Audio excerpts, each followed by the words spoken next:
My visions were right. Zimmerman and his trial. The Lookout made a story about how four of their witnesses changed the story, but we know how the press is. They're a bunch of bootlicking scum who lie about everything.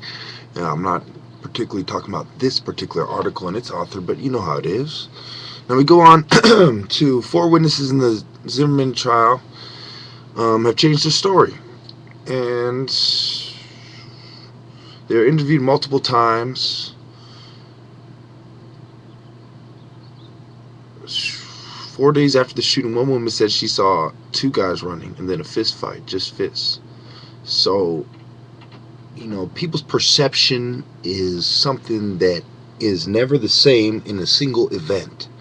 So to judge what happened by someone's perception and take away their gun rights and take them to the hospital when they have important things to do and possibly ruin their entire life, say they have something important that they can't miss, once in a lifetime event, etc., etc., and go through their stuff at will like a bunch of Nazi Gestapo is not fair. It's not fair play. It's not just in the slightest bit.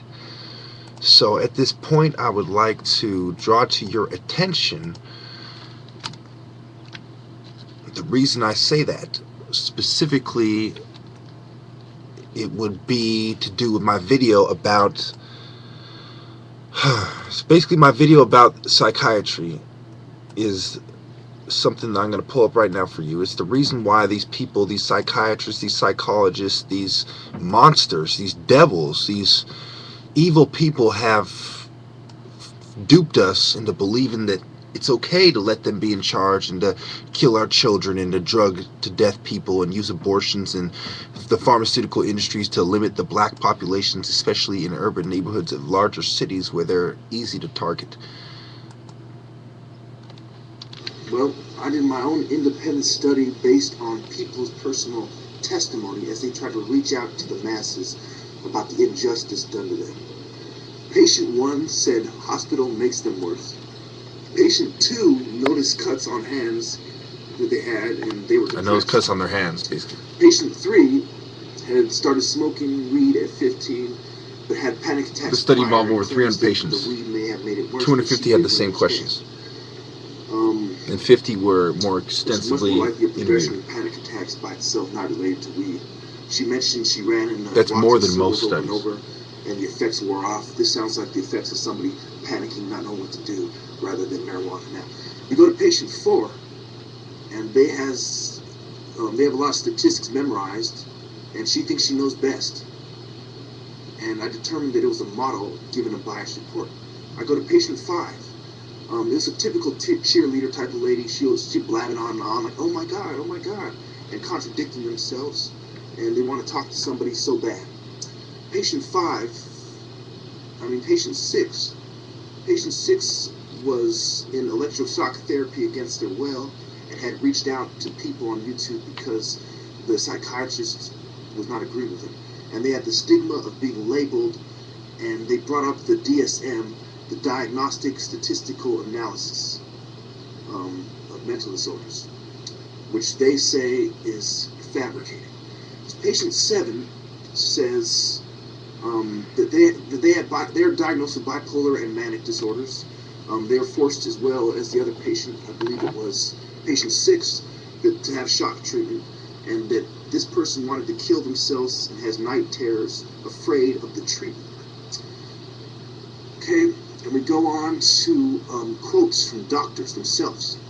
Dr. John Breeding had mentioned that people are like animals that should be left to free, express themselves. He used the term of wild colts. You should watch his videos. He talks about how mental disorders are superficial and that people just need to express themselves and this kind of thing. Now, we go to Dr. Jeffrey Shaler. He says the only true political sin is independence, and he's quoting somebody else. And he's a psychologist, and he claims that nobody can understand if someone has a mental disorder based on lesions in their brains by looking at pictures or brain scans.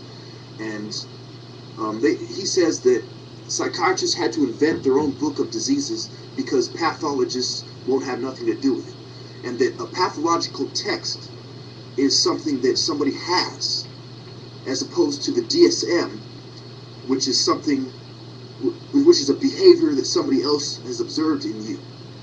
And he brings up how when you're in a situation where someone has more authority or in a higher position in society than you are, that they are able to easily manipulate the system and call it in and have you picked up for this perceived mental disorder, and that it was a mechanism of control. It's funny how he uses the same terms that I used prior to seeing his videos. Matter of fact, prior to the turn of the century. I've been saying this since I was about 13 years old. Now, we go on to I want to speak briefly about the history of mental psych wards and mental asylums. Years ago, people with epilepsy were considered witches or possessed by Satan, and these people were, quote, burned at the stake. Just 100 years ago, people with mental disabilities were regularly made to take, cold baths so they were freezing, and they were electrocuted on a daily basis against their will. This was part of the outrage that was coming from the ancient psych wards and mental More asylums, outrage. which continues to this day, especially in New Zealand and Ontario, but also as well in America.